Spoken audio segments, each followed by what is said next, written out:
Hello. Tatamay muna tayo. Habang walang customer.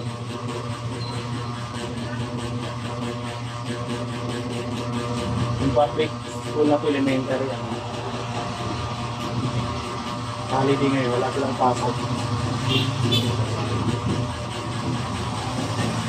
Tapos yung anak ko, nag-announce na walang pasok daw. Kaya naka-ready na sana eh. Hindi ako nakapag-atid. Dumiritso na ako dito sa shop. Wala pa yung kasama ko. Ano bang araw ngayon? Tuesday morning. Itong buhok ko guys ay sinadya ko rin to. Sinadya ko rin guluhin to. Itong buhok ko. Wala pa plano magpagupit. Gusto ko pumayat. Sabi nga nila kasi pag mahabang buhok, nagkakapayat. Ano pa doon pwede pagpipilian? Sa mga kilala ko, pwede rin kayo magpagupit dito. At saka pwede rin i-timing nyo. Depende sa mga ng kasama ko kasi siya ang nauna eh. Yung may ginugupitan siya tapos ako wala.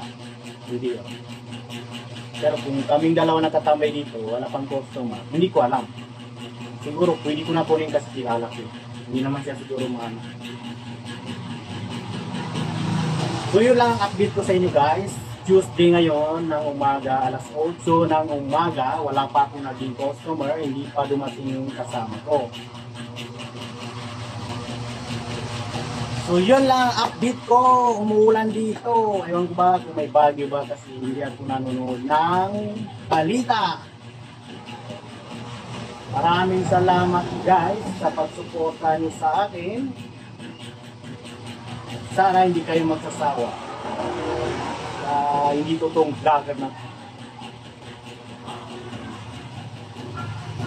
Pumasok ako ng 7:30 tapos uwi ako dito ng gabi, alas 6. Maghapon ako dito. Hindi na ako uwi ng tanghali. Nagbaon ako. Hindi ko ito isasara. Yung kasama ko lang ang uwi. Babalik siya mga alauna, alas 2. So ako nandito ako. Sayang lang pamasahin kung bababa pa ako doon sa bahay namin. One week kasi 20. Payong-payong. Yung motor. Tapos babalik ka dito 20. 40. Huwag ka na lang. Nabaon ka na lang. So yun lang guys. Maraming salamat. See you for the next video. Bye.